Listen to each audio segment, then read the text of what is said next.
সীমান্তে ভারতকে কঠোর জবাব দেওয়া শুরু করেছে পাকিস্তান। মঙ্গলবার নিয়ন্ত্রণ রেখা বরাবর আকাশসীমা লঙ্ঘন করায় ভারতের একটি কোয়াডকপ্টার গুলি করে মাটিতে নামিয়ে এনেছে পাকিস্তান সেনাবাহিনী। ভিমবার জেলার মানওয়ার সেক্টরে এই কোয়াডকপ্টারটি ভূপাতিত করা হয় বলে জানিয়েছেন পাকিস্তানের নিরাপত্তা কর্মকর্তারা। পাকিস্তান যে ভারতের যে কোনো হামলা রুখে দিতে প্রস্তুত, এ ঘটনার মাধ্যমে সে বার্তাই দিয়ে রাখল শেহবাজ শরীফের বাহিনী। পাকিস্তানি কর্মকর্তারা জানান, কোয়াডকপ্টারটি সীমান্তের ওপার থেকে নজরদারি চালানোর চেষ্টা করছিল। তখনই পাকিস্তানি সেনারা দ্রুত প্রতিক্রিয়া দেখিয়ে সেটিকে গুলি করে নামিয়ে আনেন। নিরাপত্তা কর্মকর্তারা বলেন, যথাসময়ে নেওয়া পদক্ষেপের ফলে ভারতের গুপ্তচর চেষ্টাকে ব্যর্থ করে দেওয়া সম্ভব হয়েছে। এটি পাকিস্তানি সেনাবাহিনীর পেশাদারিত্ব ও প্রতিরক্ষা প্রস্তুতির প্রমাণ। সীমান্তে যে কোনো আগ্রাসনের জবাব দিতে পাকিস্তান সেনাবাহিনী সম্পূর্ণ সতর্ক ও প্রস্তুত রয়েছে বলে জানান কর্মকর্তারা। এ ঘটনায় ভারত এখন পর্যন্ত কোনো প্রতিক্রিয়া জানায়নি।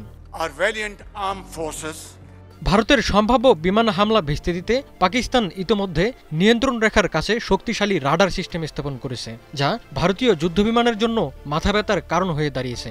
আন্তর্জাতিক সীমান্ত থেকে মাত্র 58 কিলোমিটার দূরে ছর ক্যান্টনমেন্টে একটি TPS-77 রাডার সাইট স্থাপন করে পাকিস্তান। TPS-77 একটি অত্যন্ত শক্তিশালী মাল্টিরোল রাডার সিস্টেম। কোনো পরিস্থিতি টের পেতে এবং বিমান চলাচল পর্যবেক্ষণে পারদর্শী এই রাডার সিস্টেম।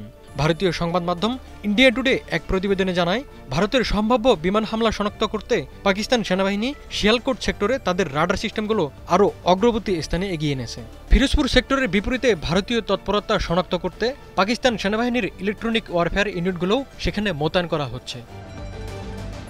এদিকে সোমবার রাতে টানা পঞ্চম দিনের মতো কাশ্মীর সীমান্তের নিয়ন্ত্রণ রেখা বরাবর ভারত ও পাকিস্তানের সেনাদের মধ্যে গুলি বিনিময়ের ঘটনা ঘটেছে। ভারতীয় সেনাবাহিনী দাবি করে, জম্মু ও কাশ্মীরের নিয়ন্ত্রণ রেখা বরাবর পঞ্চম রাতের মতো যুদ্ধবিরতি লঙ্ঘন করেছে পাকিস্তানি সেনারা। পেহেলগাম ঘটনার পর থেকেই সম্ভাব্য যুদ্ধ পরিস্থিতি বিরাজ করছে ভারত ও পাকিস্তানের মধ্যে। দুই দেশের মধ্যে বিনিময় হচ্ছে হুমকি ও পাল্টা হুমকি।